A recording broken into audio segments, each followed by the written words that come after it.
In organic intelligence work, we're tracking the client's orientation, their connection to the environment through the senses. We're tracking the client's thoughts, their images, any images that come to their mind and that they report or that we think they might be having. We're tracking their sensations and their emotions. Organic intelligence has an acronym for these 5 aspects or channels of experience. ISOMA, I-S-O-M-A. I stands for image, S stands for sensation, O stands for orientation, M stands for meaning, which refers to thoughts, A stands for affect, which refers to emotions. We're tracking the client's ISOMA, looking for ISOMA that may be organizing, that may take the client in the direction of auto-organization.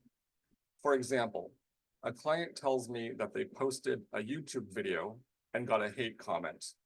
The comment was, "Oh, look, someone never outgrew their Ayn Rand phase," to choose a purely hypothetical scenario. If after saying this, the client suddenly looks out somewhere and is orienting, I might stay silent.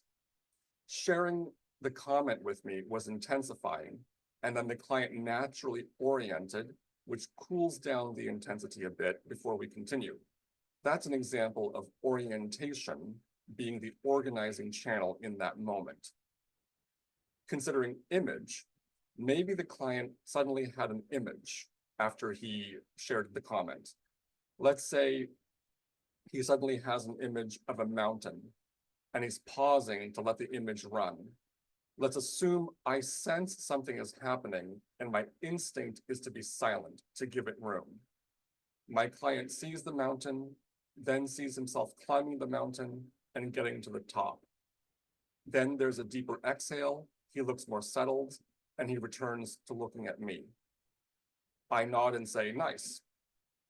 In this case, my client's hanging out with the image enabled his biology to reach a threshold, deactivate, and then he oriented to me. I had no idea he was having an image, and my client let the image do its thing without my knowing. In another case, maybe I do know he's having an image. After telling me about the comment, he pauses, nods, and I ask, "Something come up?" And maybe he says, "Yeah, an image of a mountain." Or maybe when he initially told me about the hate comment, he added, "Man, with this YouTube thing, I feel like I'm climbing a mountain, a beautiful mountain though." And I might say, "A beautiful mountain."